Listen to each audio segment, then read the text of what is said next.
মধুপুর থানায় নতুন ওসি উজ্জ্বল চৌধুরী দায়িত্ব নিয়েছেন মাত্র 3 দিন, আর এরই মধ্যে এলাকার আইন শৃঙ্খলা পরিস্থিতির অবনতির অভিযোগ তুলে সরব হলো বাম যুব সংগঠন। আজ মধুপুর, কমলাসাগর এবং গোকুলনগর এই 3 অঞ্চল কমিটির যৌথ উদ্যোগে থানার ওসির কাছে ডেপুটেশন প্রদান করা হয়। প্রশ্ন উঠছে, মাত্র 72 ঘন্টার মধ্যে কি ব্যর্থতার ছাপ পড়তে শুরু করেছে নতুন পুলিশ আধিকারিকের উপর? রাজ্য জুড়ে নেশার বাড়বাড়ন্ত নিয়ে অতিষ্ঠ সাধারণ মানুষ।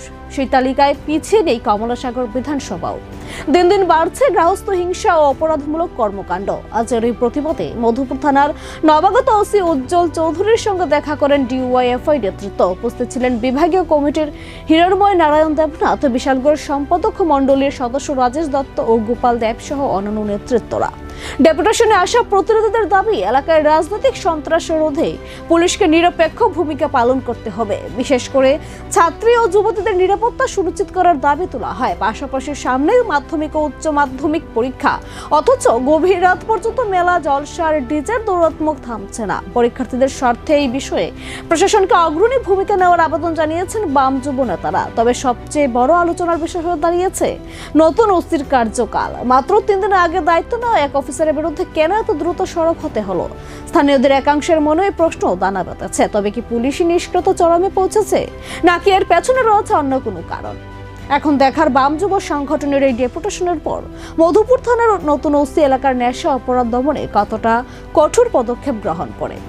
আমরা ভারতের গণতান্ত্রিক যুব ফেডারেশন, কমলাসাগর অঞ্চল কমিটি এবং মধুপুর অঞ্চল কমিটি, গোকুলনগর অঞ্চল কমিটি, 3টা অঞ্চল কমিটির যৌথ উদ্যোগে আজকে আমাদের মধুপুর থানায় আমরা নেশার বিরুদ্ধে থানা আধিকারিকের নিকট মিলিত হয়েছি সাক্ষাৎকারে। আমরা দেখলাম এই সরকার আসার পরে প্রায় 8 বছর সরকার চলছে, বিজেপি, তিপ্রামথা এবং আইপিএফটির যে শরিক দলের জোট সরকার। এই সরকার আসার পরে সারা রাজ্যে যে নেশার বাড়বাড়ন্ত, তা থেকে আমাদের এই কমলাসাগর অঞ্চলও মুক্ত নয়।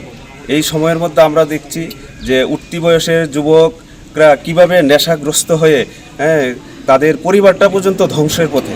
এই নেশা থেকে কিভাবে উত্তরণ হয়, তার জন্য আমরা এই এলাকাকে একটা নেশামুক্ত এলাকা হিসেবে গড়ে তোলার জন্য আমরা পুলিশ আধিকারিকের নিকট মিলিত হয়েছি। পাশাপাশি আমাদের এই এলাকার আইন শৃঙ্খলার যে অবনতি, তার বিরুদ্ধে আমরা কথা বলেছি আধিকারিকের নিকট।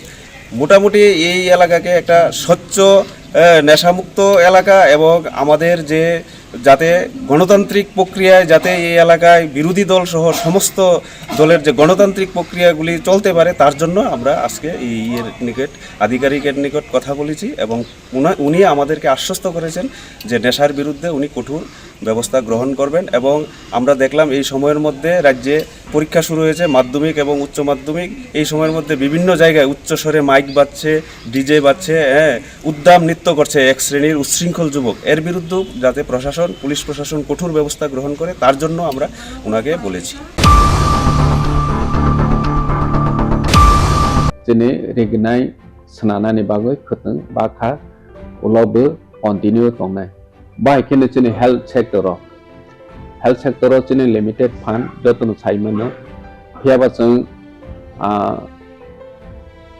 hospital jeng tabok tang tongo, tabok ni modernized hospital almost paina ni phaijing thang tongo, 150 bedded hospital completing thanai. Sakham jene bagoi bilaikhe jene tipra hai hasdewo ব্যবস্থা गाहाम खायनि नांगौ बनो सागथारैनो बनो नाहरैनो साखामनो जों नजर रखा हाइके हस्पिटाल जों कायसा गाहाम सोनानानै जोंनि इमां बुबाग्रानि इमां मो फुलफिल नाय दङ बाहायखे